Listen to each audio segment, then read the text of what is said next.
A day in the life as a stay-at-home mom, military wife, and a part-time reseller living here in Hawaii. Aloha everyone! So maaga ako ngayong nag-asikaso dahil marami tayong gagawin. Agenda natin for today is magluto, maglinis, mag-pack ng orders. O diba ang busy? Ito yung realidad ng pagiging stay-at-home mom. Hindi siya madali. Actually, trabaho din siya mga sis. Para sa akin, ito yung pinakamahirap na trabahong ginawa ko, yung pagiging nanay. Nung naging nanay ako, mas naunawaan ko kung gaano kahirap yung sakripisyo ng mga nanay. Pero iba yung fulfillment sa puso ng pagiging nanay. Kaya sa mga nanay dyan, saludo ko sa inyo.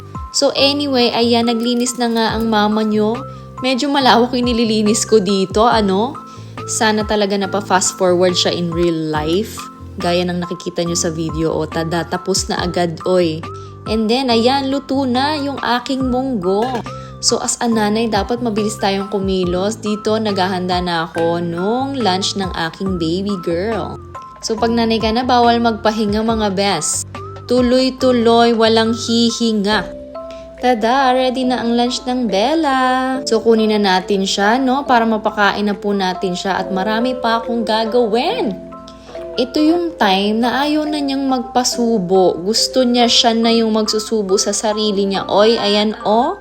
Pero masayang makita na nagiging independent na yung baby ko. Pero at the end, susubuan pa rin siya ng mama niya.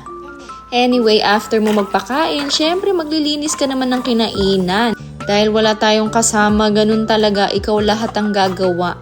Share ko lang no, nung unang dating ko dito sa Amerika, hindi ako sanay sa dishwasher?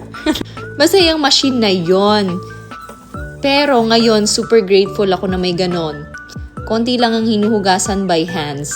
So salamat dishwasher, gumana ka hanggang sa gusto mo. And ayan, magpapak na tayo ng orders. Dito pinapakita ko lang yung mga na-sold kong items.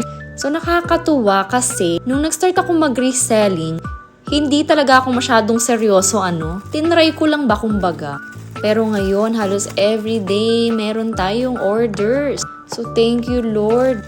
At least kahit nasa bahay lang tayo, kumikita kahit pa paano. Anyway, ayun lang for today's video. Thank you so much for watching. Bye-bye!